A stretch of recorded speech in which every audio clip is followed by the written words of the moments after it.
Holdfast Marine's videos are brought to you with support from TotalBoat and from viewers like you. To support our channel, please subscribe and use our discount codes at TotalBoat.com. Thank you. Hey everybody, Will from Holdfast Marine, your local boat shop, coming to you today from a customer's boat that I've been working on. But I wanted to do another list, the top 5 things you should think about when buying a new boat. So let's get right into it. Number 1, trust your gut. If it seems too good to be true, it probably is. First impressions are the most important thing to consider because people will lie straight at your face just to make a few bucks off you. One of the first things I look at is the exterior condition of the boat. Is the boat well maintained? Is the trailer clean and well kept? Is the home or the shop that you're going to maintained and relatively clean?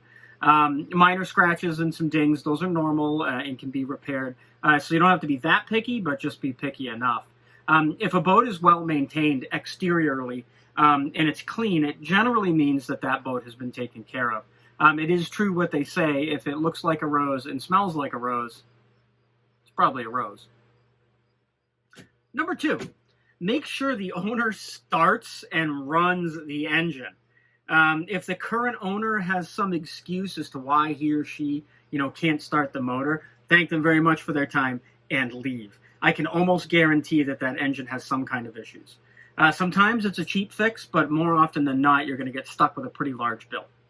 Number 3, outboards and outdrives. Now, this is your own personal preference, and I won't get into the details of which engine is best for you or what style do you want. All you got to do is make sure the boat goes easily in and out of gear. With the engine off, place the boat in forward and see if the prop spins. Do the same for reverse and neutral. You may find that in neutral there's like a clicking sound when you're spinning the prop.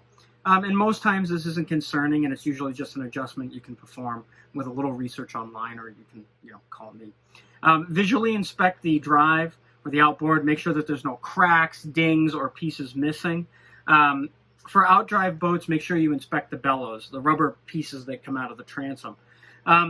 Most are going to be cracked because a lot of owners don't maintain or replace them. For outboards, make sure there is water coming out of the telltale. Unless the seller can prove to you that the water pump impeller has been replaced within a few years, plan on replacing that before you take your boat out. This is a general maintenance thing, and it's often forgotten by boat owners. Don't hesitate to ask the seller if they have a maintenance log from either a local shop like mine or if they have their own maintenance log. Paperwork is a really good sign that the owner has taken care of the boat, but it's always a crapshoot with engines. Remember that an engine running on muffs in a driveway is going to run much differently than it's going to run in the water. For those lovely inboard engines, really inspect the shaft, stuffing box, cutlass bearing, all that other stuff. More often than not, brand new boat owners aren't buying inboard engine boats. And truthfully, there's a whole nother list about inboard engines that we'll do at another time. Number 4, inspect the transom. On older boats, and truthfully, any wood core boat, there's always going to be a chance that the transom has water in it. It could be completely rotten, and if so, that just stopped any chance of you having fun on the water. Do a visual scan of the transom. If there's any sign of rust, that should be kind of concerning. If you see cracks or chunks of fiberglass missing, be wary. Inspect the scuppers and the mounting bolts if this is an outboard engine. Usually, scuppers and mounting bolts are where water is going to get in, infiltrate, and swell up the transom. Any sign of zip tape, and I'm telling you, I've seen it on so many people's boats, Tyvek tape, or 5200 just kind of globbed on, should be a huge red flag. Age of the boat should also be considered. The older the boat, the more likely the transom is to have some rot. You can perform a knock test, kind of like finding a stud in your house. It should sound solid.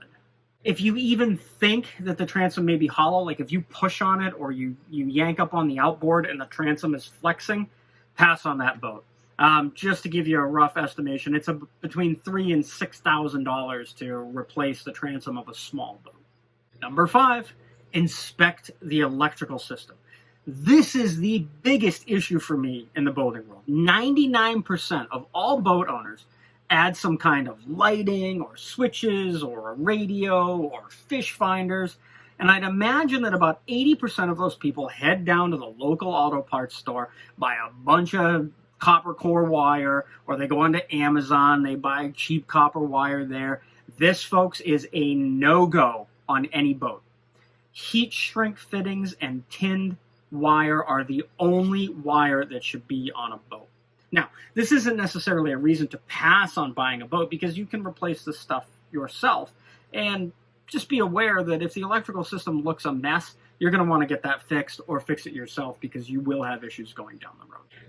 And now for a little bonus, through hulls. So this would be 5.5. Through hulls are something to ponder. Some boats, and mostly saltwater boats, will have some kind of a through hull, a ball valve, or a transducer going through the hull of the boat.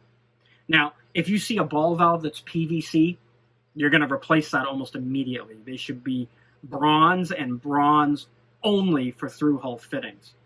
Make sure that those ball valves, if they are bronze, are in good working order and there's not tons of corrosion around them.